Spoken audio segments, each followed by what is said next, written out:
What is going on, guys? Merge Tactics just dropped a huge round of balance changes, the biggest we've ever seen. I woke up, looked at my phone, I saw these things, and I started recording this video immediately. I don't know if you can tell, but I did just get out of bed. But this is crazy. I think these balance changes are going to be huge for the game. So let's go ahead and dive into them and see what new is coming to Merge Tactics. Merge Tactics October balance changes, maintenance October 15th. So these all should be live in game right now, I believe. First of all, Assassin is getting nerfed. I think this is good. Critical chance is going from 50% to 45%. Critical damage is going from 50% to 45%. So this is only for the 4 out of 4, just so you know. And so the 2 out of 4 will still have the same values, which I think is good. I think it could have been nerfed a bit more, but I think it's good that the 4 out of 4 is coming down a bit. They were strong. The 2 out of 4 is still just it's way better than it was last season, which I think is good. It needs to compete against some of the other, range troop comps. But I think nerfing the 4 out of 4 is helpful because if you got them all 3 stars behind 2 juggernauts, it was kind of GG's most of the time. So I really like that. The coaching modifier, and this was a diamond modifier, so most of you probably haven't played with this, but the HP was nerfed to 50% from 100% and damage from 30% to 50%. I think this is really good. They were very strong.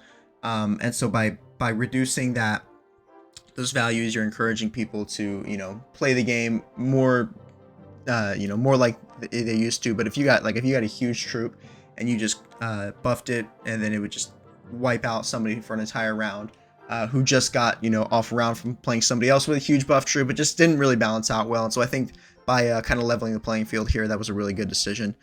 Master Arena, the HP buff is going from 100% to 50% and the damage from 50% to 30%. I think this is a fantastic change, especially because of Goblin Queen. In Master Arena, the goblins on the board really never move because they're the same throughout the entire game, and so Goblin Queen players had a huge advantage in Master Arena, almost unbeatable by any King or Empress player, so I think that was a really good change here. Monster Drink. HP buff from 200% to 100% and damage from 100% to 50%. So, I mean, again, just kind of leveling the playing field. Some of these buffs were just too huge between the 3 of these modifiers, and so I think all these changes are pretty good. Now we get to some of the troops. And it's so funny. It's like Supercell listened. They listened to us. They listened to what was going on. Now, I mean, a lot of these changes were obvious, but I was super stoked to see all the changes that came. So let's go ahead and dive into the troops. Electro Giant is buffed. Cooldown from 9 seconds across the board to 9 seconds, 7 seconds, 5 seconds, 3 seconds. This is huge. His stuns are going to be a whole lot more valuable, which is what makes him good as a card. So I'm excited to play some E-Giant comps and see how much of a change it actually makes in his usability. And if he's actually really good in a few of those electric comps now. So then there's Skeleton Dragon. His ability HP cost went from 50% to 30%. This is perfect. So that means that after they split, they are going to be much stronger HP wise, which is huge because, they take a long time to split. And so if the troops walking towards them, they're not attacking them while they're splitting. And then once they split, they have super low HP. And so if it's an AoE troop like Valkyrie, they're both dead immediately.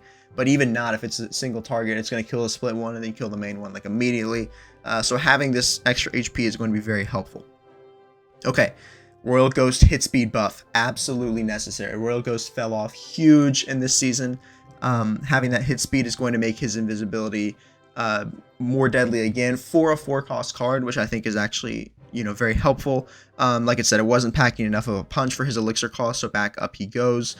To a lower hit speed, it's going to make him probably the next best assassin after Gold Knight. He's probably going to take the place of Goblin again in that spot. So I think he's going to be dangerous in a few different comps, but we'll see. We'll see if it's that much. I mean, I don't think it'll go back to what it was in season 1 with like the crazy amounts of damage and just not being able to get a hit off on him. But I think it's definitely going to be more usable. The electric trait also got buffed. So the damage from 15% to 20% is crazy. That means that, when it strikes a unit, it's going to deal 20% 3 times. So it's going to deal 60% of their damage if you're able to strike a unit who's stunned. Because it's, the stun hits all units once, and then it's units who are CC stunned 3 times. The lightning does. And so if you're hitting a stun unit, it's going to deal 60% damage. Absolutely crazy. I actually have a video coming out with about an electric team trait. I'm still going to drop it because it was a good fun video, but just so you know, that video came out before the buff, so after the buff, that team is even going to be stronger, and so it might legit be a good team. I'll make sure I point it out in the comments on that video. Ranger max stacks 15 to 25%. This is crazy. Plus 6, 7, huh? So this is going to mean that the Rangers now, so you know, they stack for each hit. They become, you know, faster with their shots. They used to be able to be 15 times faster. Now they can be 25 times faster. That's crazy. Now, it's good because you still have to protect them well enough for them to heat up. But as soon as they heat up, they're going to be packing a lot more of a punch because they can stack up even further and heat up even more. That's what they were really missing, is the punch that they were able to pack. And so by adding this buff, allowing them to stack up even higher, they're going to be able to compete with the Fire and the Blasters this season. Ace. This needed some help. So the 2 out of 4 got buffed so that the healing from damage dealt is 0 to 40%, and that's for the captain, just so you know. And so then the captain bonus damage is buffing from 60% to 70%, and the heal from the damage dealt for the captain is jumping from 50% to 70%, and those are both out of 4 out of 4. So it's giving them a bit of extra survivability, which is important, because normally when you're running this comp, if you're running full ace, you know, and you have them all at 3 stars, it's going to be your Mega Knight or your Bandit that has the buff. Both of those are diving troops, which means that they're a whole lot more susceptible to damage and they die a lot quicker. So it's very helpful that they're giving them this survivability. Now for the instances where I like to run ace, I like to make Executioner the captain so he gets the bonus damage. The healing isn't going to be as big on him because he's a backline troop, but adding the extra bonus damage across the board I think is going to be huge for buffing the ace trade to where it needs to be. Because it was amazing last season, not very good this season. I think this is going to help it out a lot. Noble. So this is one that I didn't expect. Because Noble was really helpful as like okay, well I have an execute, or I have a musketeer. I'll put a knight out there just because I can activate the Noble trait, and that's kind of what it was. It was never its own standalone thing. This is pretty convincing. So that 2 out of 6 buff percentage went from 20% to 25%. The 4 out of 6 buff percentage went from 30% to 40%. 6 out of 6 buff percentage from 45% to 60%. And so, you know, it says since the Noble trait stopped buffing, the whole team has felt a bit weak, so we're showing it some love to help it stand up to Clan and Goblins. And that's why a lot of people weren't using it as much, because you remember last season, with Rangers especially, it buffed the whole team's damage and damage percentage. And damage resistance, sorry.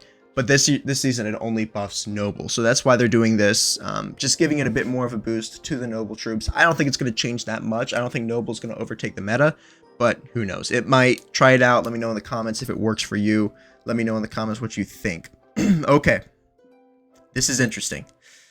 I think that this is going to be broken. Goblins gain, well, I don't know, dude. It's hard. So this is really interesting. It's going to be very bad for Empress, and I think it's only going to boost Goblin Queen more. So for the 2 out of 4 goblins, you gain a 2 or 3 elixir goblin now. So you can get a stab goblin, a dark goblin, or a spear goblin. Sorry, a stab goblin, a spear goblin, or now you can get a dark goblin as well.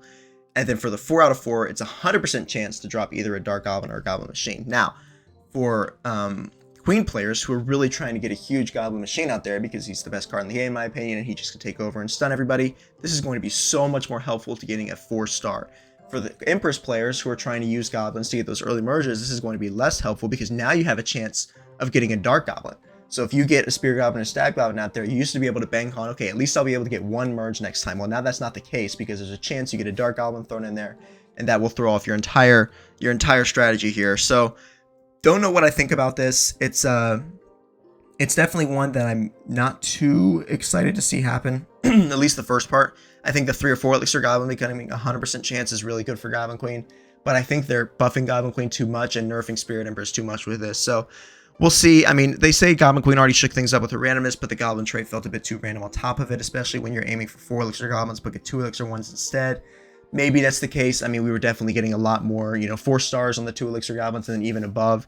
So we'll see. We'll see if Spirit Empress can hold her own and fight up against this change, but I don't know. I think Goblin Queen is going to be even stronger. So that's all we've got. These are all October 2nd maintenance changes, but no nerfs at all to any troops, only to these few modifiers. So I don't know. Let me know what you guys think in the comments. Let me know if these balance changes were good. Let me know what troops you're excited to play. The graphic is misleading because they included everything from last balance changes too. Not sure why they did that. But it's definitely some big changes, biggest ones we've seen come to the game so far. I think it's going to be very helpful, definitely with the Ace and the Ranger and the Electric stuff. Make those traits viable. I would have liked to have seen a buff come to Undead. I just don't think it's quite as strong, even with the buff that we saw. It's just not a huge incentive to run 4 out of 4 Undead right now. So maybe it needs a bit of a tweak, but I feel like that's kind of fallen way out of the meta. But anyways, let me know what you think of these balance changes in the comments, guys. What teams are you excited to play? I know a bit of an earlier video released today, but I really wanted to get you guys this news as soon as possible. So if you enjoyed it, please drop a thumbs up. Please subscribe if you have not already. Thank you guys for watching, and I'll see y'all in the next one.